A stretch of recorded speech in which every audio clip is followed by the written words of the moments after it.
अस्सलाम वालेकुम, नमस्कार। मैं हूं शकील अहमद और आप देख रहे हैं न्यूज़ मैक्स। पिछले 3 दिन से झारखंड में नमाज के लिए कमरा ख़ास करने का मामला, झारखंड विधानसभा भवन के अंदर एक कमरा नमाज के लिए मुस्लिम जो वहाँ पर काम करने वाले हैं या जो मुस्लिम एमएलएज़ हैं उनको नमाज की दिक्कत होती थी।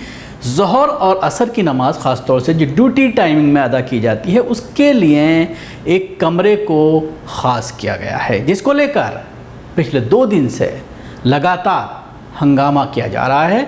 बीजेपी के जो मेंबर हैं, एमएलए हैं, उनके ज़रिए कल पूरे दिन विधानसभा के बाहर धरना प्रदर्शन चलता रहा, भजन चलता रहा और इस चीज़ का विरोध किया जाता रहा कि आप झारखंड भवन के अंदर, विधानसभा भवन के अंदर किस तरह से मस्जिद बना सकते हैं, जिसको लेकर आपने कल देखा होगा तमाम टीवी चैनल्स में बहस चलती रही, लोग इस पर सवाल खड़ा करते रहे और जो एंकर्स की जो मानसिकता है वो आपने देखी होगी कि किस तरह से इस पूरे मामले को तोड़ मड़ोड़ कर पेश करने की कोशिश की गई। क्या है इस पूरे मामले में तथ्य?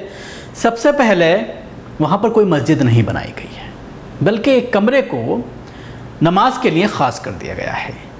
जो वहाँ पर सत्ता पक्ष के जो लीडर्स हैं उन्होंने बयान दिया है कि हमने ज़ोहर और 2 वक्त की नमाज़ होती है और आप जानते हैं कि 5 से 7 मिनट का वक्त लगता है ज़ोहर की अगर नमाज़ की बात करें या असर की नमाज़ की बात करें, दोनों में मान लिया जाए तो 15 मिनट से ज़्यादा का वक्त दोनों नमाज को अदा करने में नहीं लगेगा और उसके बाद कमरा बंद कर दिया जाएगा। या ये भी कहा गया कि अगर कोई पूजा करना चाहता है तो वो भी इस कमरे का इस्तेमाल कर सकता है, किसी को कोई आपत्ति नहीं है।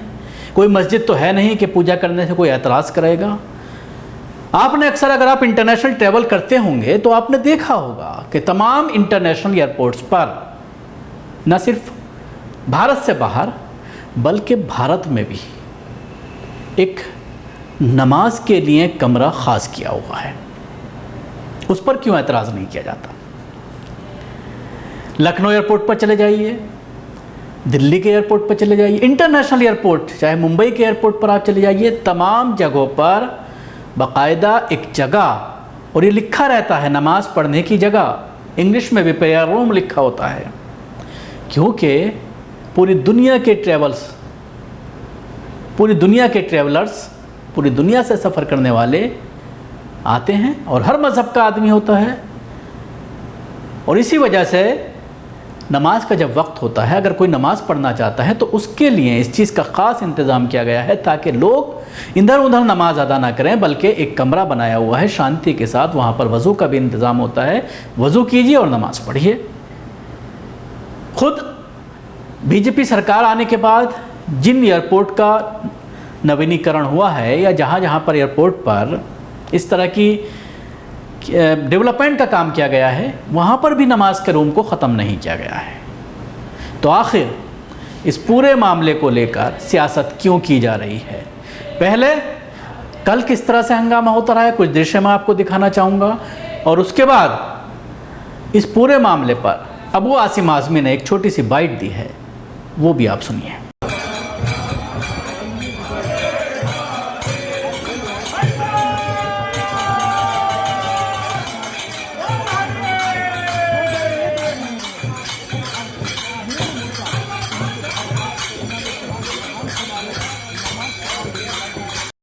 जब मैं दिल्ली पार्लियामेंट में था तो पार्लियामेंट के जस्ट बाहर एक बड़ी मस्जिद है, हम नमाज़ पढ़ने वहाँ चले जाते थे।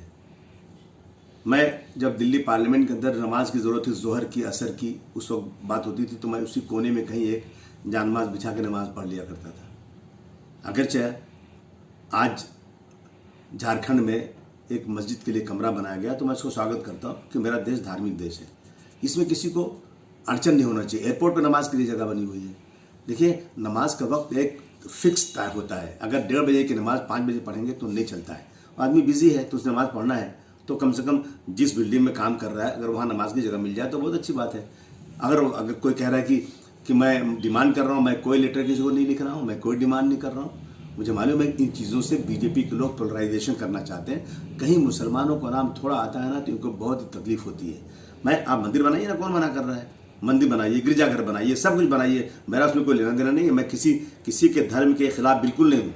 अगर किसी का टाइम फिक्स है पूजा करने का और उसके पास जगह नहीं है और पूजा नहीं करेगा तो पापी होगा, तो ज़रूर इस चीज़ को इम्प्लीमेंट करना चाहिए। मुसलमानों के लिए नमाज सबसे ज़रूरी चीज़ है। अगर मुसलमानों ने नमाज नहीं पढ़ा तो वो मुसलमान नहीं कहा जाएगा, ये इस्लाम की डेफिनेशन है। मैं इसमें कोई पोलराइज करने की बात, कोई किसी के खिलाफ जा रहा है, कोई कुछ कर रहा है, इन चीज़ों को छोड़ करके देश में लोग भूखे मर रहे हैं, लोगों के पास खाने को नहीं, लोगों के पास नौकरियां नहीं है, इस पर बहस करने को कोई तैयार नहीं। किसान 9 महीने से बेचारा पड़ा हुआ है, कितने 100 किसान मर गए, इस पर बहस करने को तैयार नहीं। आज जो है इस मस्जिद और मंदिर के चक्कर में बातें चल रही हैं। तो देखा आपने जिस तरह से बीजेपी के एमएलए विधानसभा के बाहर शंख बजा रहे हैं, पूजा कर रहे हैं और ये आरोप लगाया जा रहा है कि सरकार ने, सत्ताधारी पार्टी ने मुसलमानों के लिए विधानसभा भवन के अंदर, विधानसभा परिसर के अंदर एक कमरे को नमाज के लिए ख़ास कर दिया है, यानी मस्जिद बना दी गई है। इस तरह का इल्ज़ाम लगाया जा रहा है जो सरासर बेबुनियाद है। और ये ऐसी सरकारें, हमारे देश का कानून जो तमाम मज़ाहिब को अपने हिसाब से इबादत करने की इजाज़त देता है, अब सवाल ये खड़ा होता है कि क्या देश के कानून और संविधान के हिसाब से किसी बिल्डिंग का इनॉग्रेशन करने के लिए, किसी नई चीज़ की शुरुआत करने के लिए सरकार नारियल फोड़ करके उसका जो इनॉग्रेशन किया जाता है, जो पूजा की जाती है, क्या वो जायज़ है? ये भी एक बड़ा सवाल है। और अक्सर आपने देखा होगा कि पुलिस थानों के अंदर, सरकारी इमारतों के अंदर मंदिर बनाए हुए हैं, वहाँ पर पूजा की जाती है। क्या सरकारी भवनों के अंदर मंदिर बनाना जायज़ है? ये भी एक बड़ा सवाल है। लेकिन कभी मुसलमानों ने इस चीज़ के ऊपर आपत्ति नहीं जताई, कभी सवाल नहीं उठाया। आस्था का मामला है, आबादी आपकी ज़्यादा है, गैर मुस्लिमों की आबादी ज़्यादा है। किसी भी आप पुलिस स्टेशन में चले जाइए, चाहे आप मुस्लिम इलाके में चले जाएं, जामिया नगर थाने में, ओखला दिल्ली का, अंदर मंदिर बनाया हुआ है। इसी तरह से तमाम बड़ी बड़ी इमारतों में, तमाम मिनिस्ट्रीज़ में दिल्ली के अंदर आप चले जाइए, आपको मंदिर मिल जाएगा।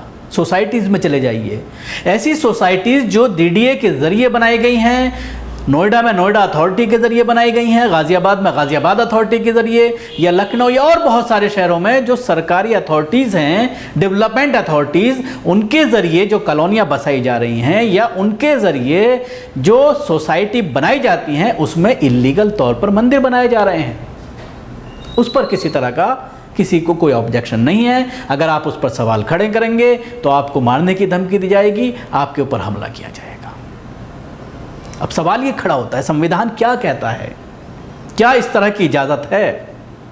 ये भी एक बड़ा सवाल है। लेकिन सिर्फ एक कमरे को नमाज पढ़ने के लिए ख़ास कर देने से तमाम लोगों को परेशानी हो गई और उसको लेकर के पिछले 2 दिन से पॉलिटिक्स की जा रही है। बीजेपी आरएसएस के प्रवक्ता टीवी चैनल्स पर बैठ करके उसको ये बता रहे हैं कि ये हिंदू विरोधी है, ये सरकार हिंदुओं के ख़िलाफ़ है झारखंड की, और किसी न किसी बहाने से अपने वोट बैंक को साधने की कोशिश की जा रही है। शुक्रिया। आपको हमारी कोशिश कैसी लगी ज़रूर बताएं। हमारे YouTube चैनल को सब्सक्राइब करना ना भूलें। इसके साथ ही अगर आप इस वीडियो को फेसबुक पर देख रहे हैं तो पेज को लाइक करें और उसके साथ ही फॉलो भी करें। धन्यवाद।